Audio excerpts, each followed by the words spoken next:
अस्सलाम वालेकुम नाजरीन, आप देख रहे हैं फ्लाई न्यूज। सिंध की मुख्तलिफ बार कौंसल्स के एजाज में सिंध असम्बली में पुरवकार तकरीब का इनकाद किया गया। मुनक़दा तकरीब तकसीम ग्रांट में वज़ीर कानून और दाखिला सिंध ज़ियाउल हसन लंजार ने बिलखसूस, जबकि सेक्रेटरी कानून सिंध और दीगर ने बिलअमूम शिरकत की। तकरीब से वज़ीर कानून ज़ियाउल हसन लंजार ने खिताब के दौरान कहा कि वकला बरादरी की वेलफेयर पर कोई समझौता नहीं किया जाएगा। वकला सेहत कार्ड के जरा जैसे अमूर के हवाले से जामे सिफारिशात जल्द से जल्द तरतीब देंगे। हुकूमत सिंध वकला बरादरी की फलाह बहबूद के लिए संजीदा इकदामात यकीनी बनाना चाहती है।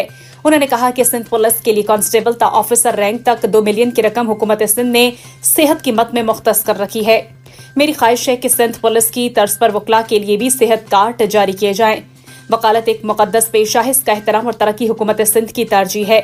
हमें दूरस और समर आवर नताइज पर मुश्तमिल हिकमत अमली से वकला को आगे बढ़ाने की जरूरत है।